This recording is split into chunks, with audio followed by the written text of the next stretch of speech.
Consideran que el primer documento del Nuevo Testamento, como ya os dije días atrás, que fue escrito, fue la primera carta a los tesalonicenses. Un documento que nos ha ido acompañando en la primera lectura de la misa durante estos últimos días, y estamos en el capítulo 4. Y en este momento de esa carta, pues nos encontramos con dos recomendaciones fundamentales de San Pablo.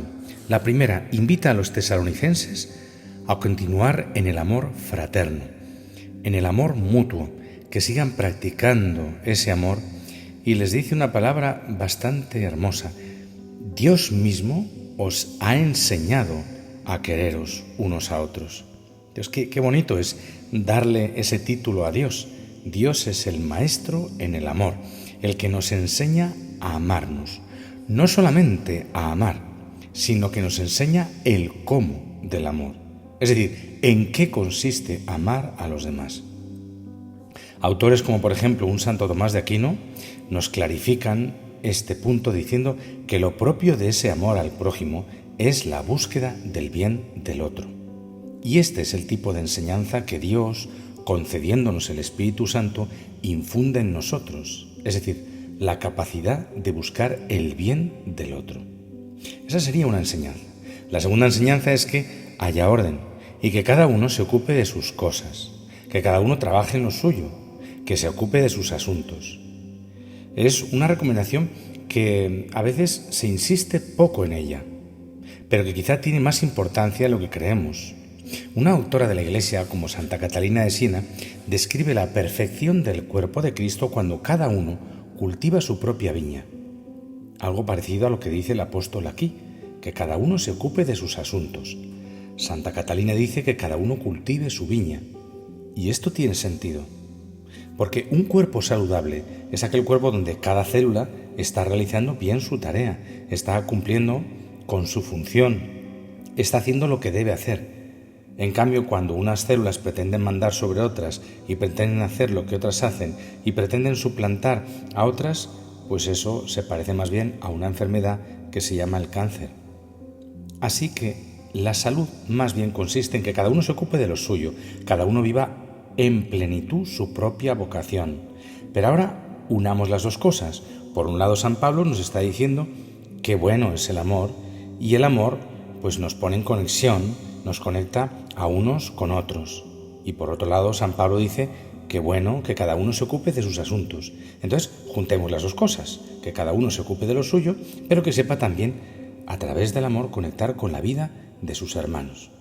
O incluso vamos a decirlo de una manera más simple, que tu única interferencia, si es que se me permite hablar así, en la vida de otra persona sea amar, que solo el amor te lleve a meterte con la vida de otra persona, que sea el amor lo que te mueve, que sea el amor lo único que te saca de ti. ¿Y por qué? ¿Por qué solo el amor? Porque podría ser otra cosa, podría ser la codicia, podría ser la murmuración, podría ser el engaño, podría ser la trampa.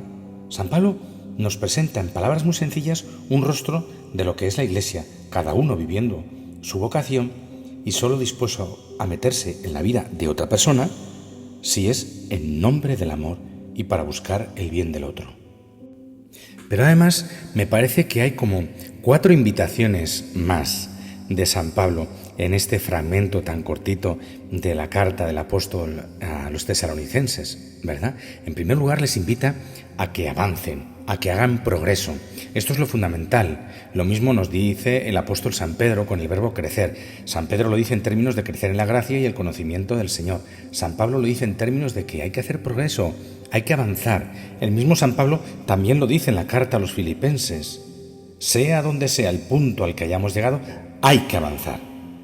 Y yo nada más, pues que me puedo preguntar, ¿no?, en este momento, cuántas cosas podría mejorar en nuestras vidas, ¿no?, en nuestras comunidades, en nuestra vida cristiana, si simplemente tomáramos esto en serio, que hay que avanzar. Imaginemos un cristiano que cada día, siguiendo el consejo, por ejemplo, de San Ignacio de Loyola, hiciera un buen examen de conciencia o un buen examen de gratitud y dijera, hay que avanzar. Imagínate un cristiano que, por ejemplo, hace sus retiros espirituales una vez al año y toma nota de cuáles son aquellas líneas por las que tiene que avanzar. Imagínate cómo cambiaría nuestra vida cristiana y cómo cambiaría de hecho nuestra vida en la sociedad si cada uno de nosotros nos tomamos en serio cada una de las cosas que nos regala Dios, las apuntamos, reflexionamos sobre ellas, le damos gracias. Entonces, crecer, avanzar, hacer progreso. Y segundo, dice, con calma. Tercero, con perseverancia. Y cuarto, bien centrado. Es una ruta de vida cristiana la que plantea el apóstol San Pablo aquí. Crecer, sí, claro, crecer con calma, con perseverancia y centrado. La palabra calma está ahí. Y luego dice que cada uno trabajando, ocupándose de lo suyo, ¿verdad?, con perseverancia y centrado. Porque no se trata aquí de caer en histerias, ni en fanatismos, ni en erupciones de entusiasmo, que después se hunden. Con calma. Segundo, ¿verdad?, que hay que tener perseverancia, porque no es asunto de mucho comenzar, sino de mucho avanzar. Y el que está comenzando siempre probablemente avanza muy poco. Y hay que estar centrados, que consiste finalmente en un plano de vida espiritual, consiste en que cada uno tome conciencia de los dones, talentos y carismas que Dios le ha dado para cultivarlos. No todos servimos para todo en el cuerpo de Cristo, afortunadamente. Hay muchos diversos miembros. Entonces, está en esto, en centrarte en aquello en lo que has de crecer, en la caridad, en la oración, en la penitencia, en la predicación, en las misiones, en la ayuda a los enfermos, en los distintos ministerios litúrgicos. Céntrate, crecer con calma, con perseverancia y centrados. Por otra parte, el Evangelio nos regala pues esa parábola de los talentos, y la pregunta que hoy nos hace Cristo es concreta. ¿Qué puedes hacer con lo que tú tienes? No con lo que deberías supuestamente haber tenido o a ti te parecería que tendrías que haber tenido, no con lo que otros tienen, no con lo que tú quisieras tener, no con lo que siempre quisiste tener, no con lo que esperabas tener, no con lo que te duele haber tenido y no tienes, sino simple y llanamente te dice el Señor hoy: ¿qué puedes hacer con lo que tienes? ¿Qué puedes hacer con lo que yo te he dado, con los talentos que yo te he dado? Y es un mensaje ciertamente liberador. Por otra parte, la parábola pues nos dice claramente que es el dueño de los talentos quien conoce la capacidad de cada uno, incluso mejor de lo que cada uno la conoce. También esto vale para el gran Señor y dueño de nuestras vidas. Solo Dios conoce cuál es nuestra capacidad real. Por eso da a uno 5, a otro 2 y a otro 1. Solo Él sabe nuestra capacidad real, más allá de lo que nosotros consideramos imposible, improbable o impracticable. Dios no me lleva a otro lugar sino al centro mismo de mi existencia. Me obliga a ser yo mismo, personalmente. Y fijaos que la parábola pues tiene algunas características, algunos detalles que conviene pues resaltar. Fijaos que a uno le da 5, ¿verdad?, talentos, a otro le da 2 y a otro 1. No se dice que nadie se quede sin talentos.